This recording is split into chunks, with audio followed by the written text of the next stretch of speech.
Bismillahirrahmanirrahim. Assalamualaikum warahmatullahi wabarakatuh. Berjumpa lagi dengan saya Pak Handoko dalam kanal YouTube saya.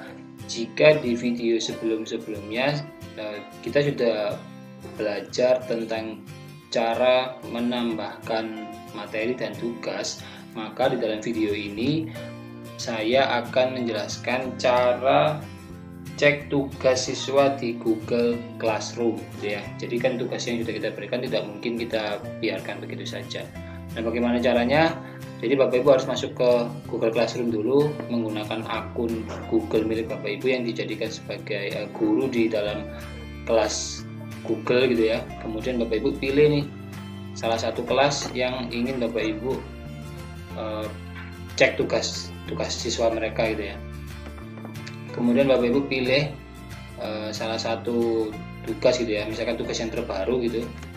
Saya contohkan yang ini. Ini Bapak Ibu bisa memilih gitu ya, memilih tugasnya itu berdasarkan dari pengumuman terbaru yang ada di menu stream, atau Bapak Ibu nanti bisa dengan cara klik classwork gitu ya. Ini kan ada beberapa bab gini ya. Kemudian di sini ada beberapa tugas-tugas yang sudah saya berikan semuanya. Jadi bisa dicek melalui dua bagian ya, stream dan classwork. Tapi di sini saya contohkan yang lewat stream saja karena di sini kan dikategorikan berdasarkan mana yang paling terbaru gitu ya. Jadi pasti kita yang lalu-lalu itu sudah kita koreksi atau kita cek tugasnya. Kemudian kita klik di sini salah satu tugasnya. Dan nanti Bapak Ibu akan dibawa ke sebuah laman gitu ya, laman dimana nanti ini khusus untuk melakukan cek gitu ya, cek tugas. Di sini ada dua, instruction dan juga ada student work. Kemudian kalau instruction ini lebih ke arah apa ya, secara tugasnya secara keseluruhan gitu ya. Ada judul, kemudian ada nama kita gitu ya sebagai guru, kemudian ada poin maksimalnya berapa, ini ada tenggat waktu pengumpulannya gitu kan. Kemudian di sini ada keterangannya, di sini ada lampiran yang kita berikan gitu ya. Kemudian komentar anak-anak gitu kan. Nah, untuk melakukan cek gitu ya, Bapak Ibu pilih student work. Kemudian di sini nanti kita itu akan dibagikan dua bagian gitu ya. Bagian sebelah kanan ini nanti adalah keterangan siswa. Kemudian yang ada di kiri ini adalah keterangan judulnya. Itu juga sebenarnya sih intinya sama gitu ya, tapi nanti di sini gitu bisa kita langsung dapatkan nih. Jadi di sini ada dua status ya, yaitu turn in dan yang kedua adalah assign.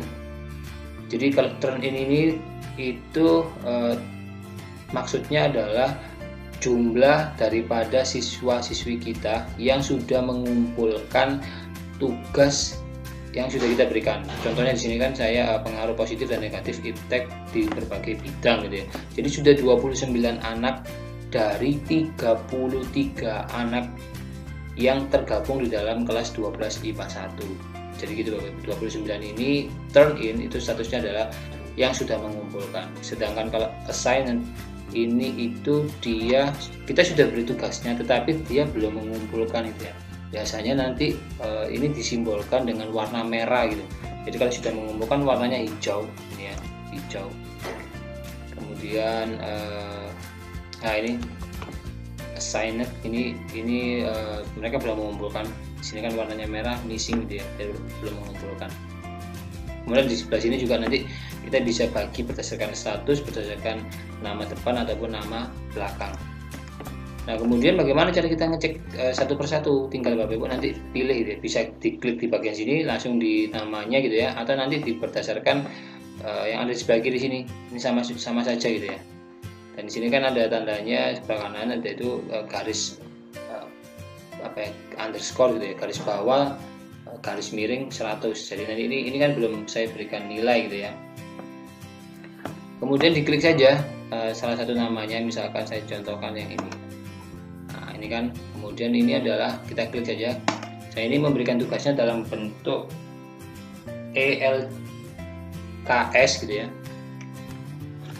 lembar jawab siswa gitu ya, dalam Google Docs. Nah di sini nanti kita bisa cek nih Bapak Ibu, nih ya, kita bisa cek, kita bisa baca gitu ya, satu persatu hasil kerja siswa-siswi kita Kemudian kita itu juga nantinya bisa melakukan perubahan juga di sini. Kan ada beberapa menu ya, ada beberapa menu dari perbesaran layarnya berapa, kemudian teksnya apa gitu kan, jenis fontnya apa gitu.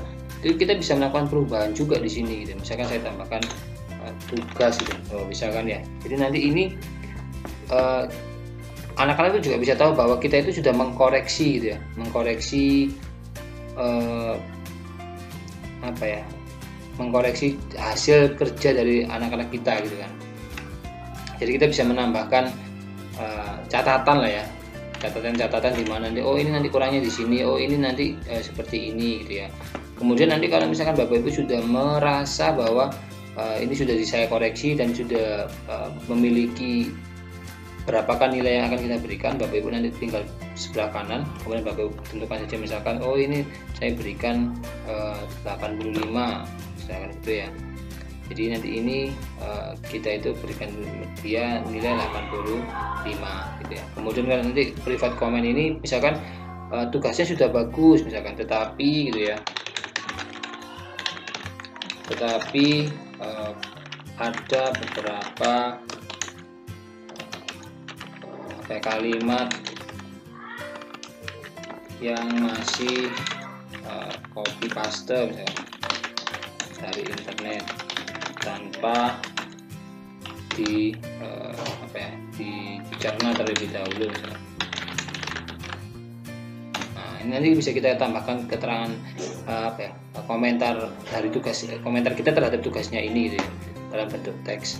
Nah, jika nanti sudah, nah kita tinggal klik return gitu ya. Jadi nanti anak-anak itu misalkan kita itu masih mengharapkan mereka untuk mengkoreksi gitu Bapak Ibu ya. Jadi kalau misalkan kita itu mau klik return, maka nanti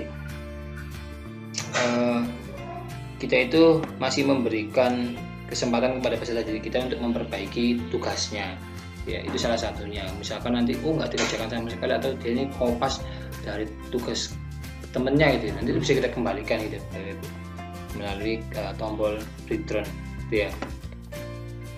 Nah kemudian kalau mau cek gitu ya, mau cek keaslian daripada hasil kerja peserta didik kita itu bisa menggunakan aplikasi pihak ketiga gitu ya. Kita klik cek gitu ya, ketikkan aja di Google cek plagiarism gitu ya.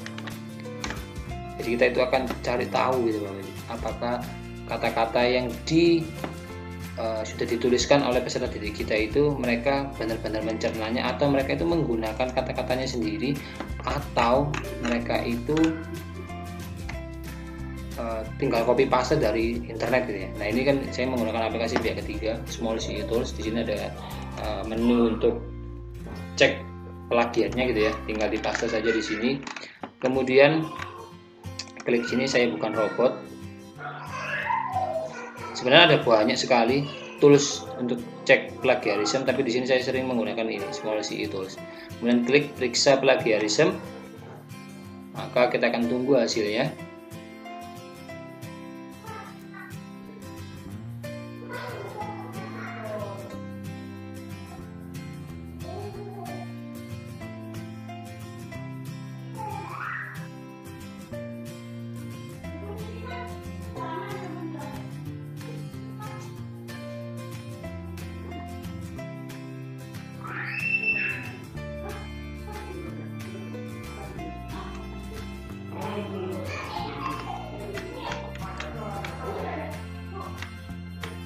Nah ini kita suruh ini lagi ya, koneksi internet saya tidak stabil ini, jadi prosesnya agak lama. Kita klik cek plagiarism dan kita akan dapatkan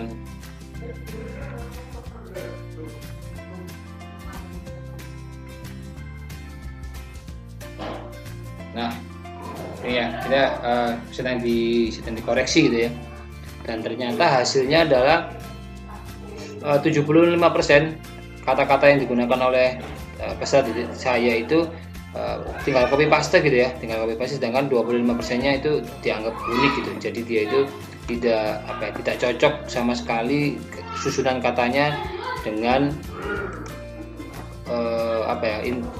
website yang ada di internet gitu ya. Nah ini contohnya, tinggal diklik membandingkan saja, nanti kita itu sudah diberikan ini loh kata-katanya ambil dari website ini gitu ya, diperkirakan ambil dari website ini gitu. Dan nanti kita tinggal cek satu persatu. Demikian Bapak Ibu tutorial atau cara cek tugas siswa di Google Classroom, apakah sudah mengumpulkan atau belum gitu ya. Itu nanti bisa kita cek melalui Google Classroom tadi ya, di sini gitu ya. Dan akhir kata, Assalamualaikum warahmatullahi wabarakatuh. Salam history.